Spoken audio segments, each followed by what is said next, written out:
March আজকের এই দিনে আজ থেকে ৪৯ বছর আগে ১৯৭৫ ইংরেজিতে আজকের দক্ষিণ ত্রিপুরার জুলাইবাড়িতে একটি শান্তিপূর্ণভাবে ককবরক ভাষার রাজ্য ভাষা হিসাবে স্বীকৃতি বা মর্যাদার দাবি সহ আরো ৩ দফা দাবি, তার মধ্যে অন্যতম ষষ্ঠ তপশিল মোতাবেক স্বশাসিত জেলা পরিষদ গঠন এবং রাজ্যের ট্রাইবেল অংশের জনগণের জন্য তার যে জমির অধিকার রক্ষা, সংস্কৃতির বিকাশ এবং রাজনৈতিক অধিকারের দাবিতে ৪ দফা দাবিতে আন্দোলন করতে গিয়ে তৎকালীন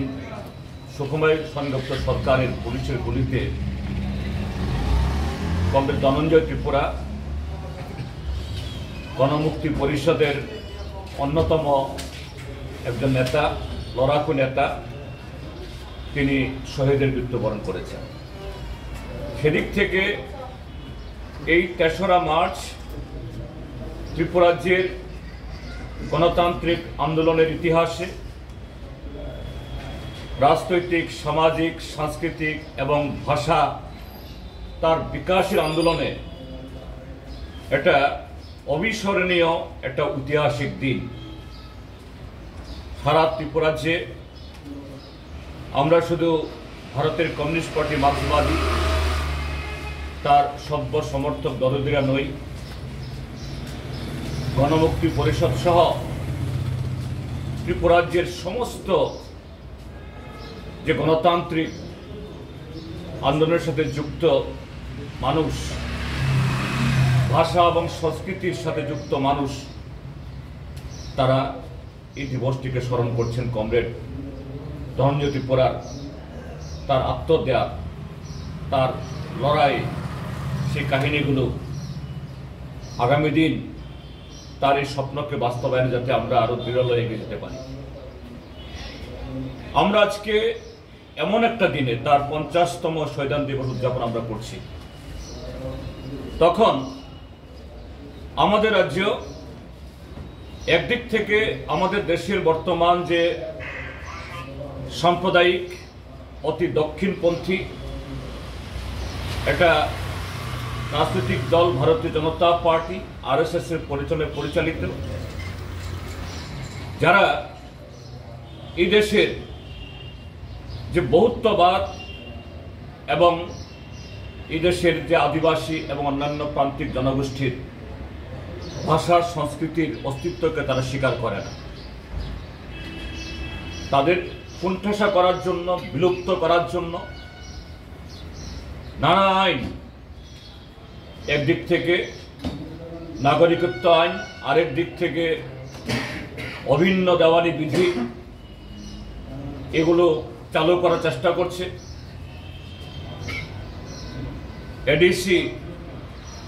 বামফ্রন্ট সরকার এবং বামফ্রন্ট এবং ত্রিপুরার যে গণতান্ত্রিক আন্দোলনের এখানকার ট্রাইবেল, নন ট্রাইবেল অংশের মানুষ চোখের মনির মতো এই যে এডিসি গঠন করেছে, এই এডিসিকে পঙ্গু করার চেষ্টা করছে। তারা আরো নানা কায়দায় এই রাজ্যের মানুষের অধিকার হরণ, ট্রাইবেলদের অস্তিত্ব বিলুপ্তির সমস্ত ধরনের ষড়যন্ত্র করে যাচ্ছে। একই সময়তে আরো কিছু রাজনৈতিক দল, তাদের মধ্যে তথাকথিত এই ট্রাইবেলদের দরদি, তথাকথিত ট্রাইবেলদের বিকাশের জন্য যারা গোপনে শাসক দলের সাথে, বিজেপির সাথে হাত মেলায়, এই শক্তিও আজকে অবতীর্ণ। দুর্ভাগ্যের সাথে আমরা দেখছি আজকের এই দিবসের ঠিক একদিন আগে দিল্লিতে এই ভারতীয় জনতা পার্টি এবং এই ট্রাইবেল দরদের নামে এই ত্রিপুরাজ্যের ট্রাইবেলদের সমূহ যারা ক্ষতি করছে, তাদের আরেকটা চুক্তি,